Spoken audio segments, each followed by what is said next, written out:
Pemerintah Afghanistan dalam pernyataan mengungkap, selain Kabul, beberapa kota lain juga menjadi target serangan, yakni Kandahar dan Paktia. Asia Selatan kembali bergolak.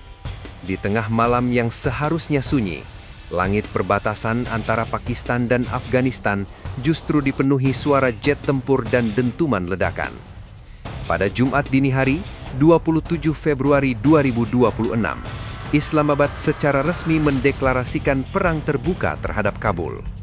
Pernyataan itu bukan sekadar retorika politik, melainkan penanda dimulainya fase baru konflik yang selama bertahun-tahun hanya membara di garis batas, namun kini berubah menjadi konfrontasi militer berskala luas yang berpotensi mengguncang stabilitas Asia Selatan.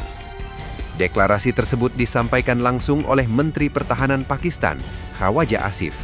Dalam pernyataannya, ia menegaskan bahwa kesabaran negaranya telah habis setelah serangkaian bentrokan yang terjadi sehari sebelumnya.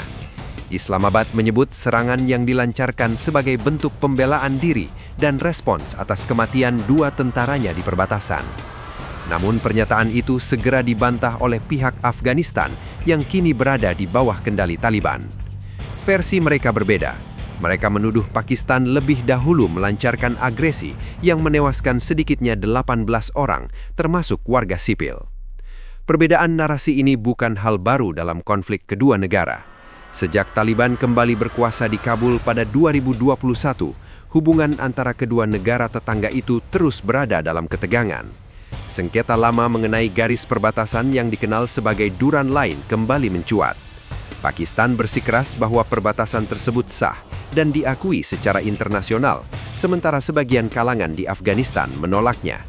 Ketegangan semakin memburuk dengan tuduhan silang mengenai dukungan terhadap kelompok militan yang beroperasi di wilayah masing-masing. Namun, eskalasi kali ini terasa berbeda. Tidak hanya adu tembak sporadis di pos perbatasan, melainkan serangan udara langsung ke wilayah dalam Afghanistan. Target yang disebutkan mencakup ibu kota Kabul, serta kota penting seperti Kandahar dan Provinsi Paktika. Serangan tersebut menunjukkan bahwa Pakistan memilih strategi ofensif untuk melumpuhkan infrastruktur pertahanan Taliban dalam waktu singkat. Militer Pakistan mengklaim telah menghancurkan 27 posisi pertahanan dan menewaskan 133 orang, serta melukai lebih dari 200 lainnya. Di sisi lain, juru bicara Taliban, Zabihullah Mujahid, menyatakan bahwa pihaknya telah meluncurkan operasi balasan skala besar sejak Kamis malam sekitar pukul 20 waktu setempat. Ia mengklaim puluhan tentara Pakistan tewas dan sejumlah pos militer berhasil direbut. Klaim ini sulit diverifikasi secara independen, namun yang jelas kedua pihak telah memasuki siklus saling serang yang semakin intens.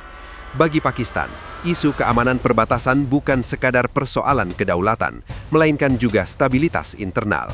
Islamabad selama ini menuduh kelompok militan anti-Pakistan bersembunyi di wilayah Afghanistan dan mendapatkan perlindungan. Tuduhan ini dibantah oleh Taliban, namun insiden demi insiden terus terjadi. Setiap ledakan di wilayah perbatasan, setiap serangan terhadap aparat keamanan, selalu berujung pada tuduhan baru dan retorika yang semakin keras. Sementara itu, Afghanistan yang baru beberapa tahun keluar dari pendudukan asing dan konflik panjang, kembali dihadapkan pada ancaman perang terbuka dengan negara tetangga yang memiliki kekuatan militer jauh lebih besar. Situasi ini menempatkan Taliban pada posisi dilematis. Di satu sisi, mereka harus menunjukkan kekuatan dan ketegasan untuk menjaga legitimasi domestik. Di sisi lain, konflik berkepanjangan dengan Pakistan berisiko memperburuk kondisi ekonomi dan kemanusiaan yang sudah rapuh. Eskalasi terbaru ini juga mengingatkan dunia bahwa Asia Selatan adalah kawasan dengan dinamika keamanan yang kompleks. Di sekitar konflik ini terdapat negara-negara besar dengan kepentingan strategis masing-masing. India, yang memiliki hubungan historis tegang dengan Pakistan, tentu mencermati perkembangan ini dengan seksama. China sebagai mitra strategis Pakistan juga berkepentingan menjaga stabilitas, terutama terkait proyek-proyek ekonomi dan koridor perdagangan. Sementara Iran yang berbatasan dengan Afghanistan turut mengkhawatirkan potensi gelombang pengungsi dan instabilitas regional. Pertanyaan besar yang muncul adalah seberapa jauh konflik ini akan berkembang. Apakah ini akan menjadi perang singkat yang berakhir dengan mediasi internasional atau justru menjadi konflik berkepanjangan yang menyeret kawasan ke dalam ketidakpastian baru? Sejarah menunjukkan bahwa konflik perbatasan seringkali dimulai dari insiden kecil yang kemudian membesar akibat mispersepsi dan kurangnya komunikasi. Dalam konteks Pakistan dan Afghanistan, faktor emosional, politik domestik, serta tekanan kelompok militan membuat ruang kompromi semakin sempit. Gencatan senjata yang sempat tercapai pada Oktober 2025 ternyata tidak cukup kuat untuk mencegah eskalasi berikutnya. Kepercayaan yang rapuh mudah runtuh ketika satu insiden berdarah terjadi. Ketika 2 tentara Pakistan dilaporkan tewas, tekanan publik dan militer di Islamabad meningkat. Pemerintah tidak ingin dianggap lemah. Begitu pula di Kabul, setiap serangan yang menimbulkan korban sipil memicu tuntutan balasan. Di lapangan, dampak paling nyata dirasakan oleh masyarakat sipil. Warga yang tinggal di perbatasan terpaksa mengungsi untuk menghindari tembakan artileri dan serangan udara. Infrastruktur yang sudah terbatas semakin terancam rusak. Rumah sakit kewalahan menangani korban luka. Sekolah-sekolah ditutup.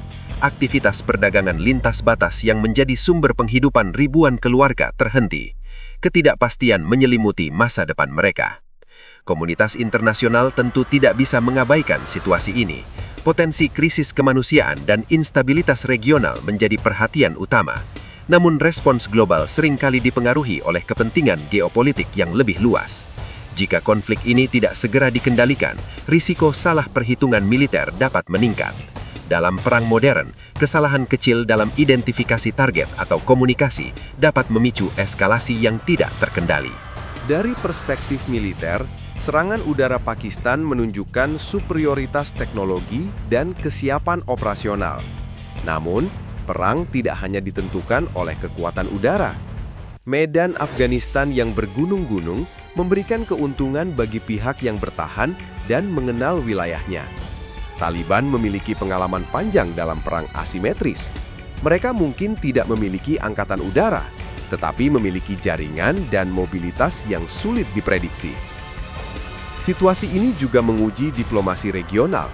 Apakah akan ada mediasi dari negara-negara sahabat atau organisasi internasional? Ataukah kedua pihak memilih menyelesaikan konflik melalui kekuatan senjata? Dalam politik internasional, keputusan seringkali dipengaruhi oleh persepsi kekuatan dan kelemahan. Jika salah satu pihak merasa memiliki momentum, kecenderungan untuk bernegosiasi akan menurun.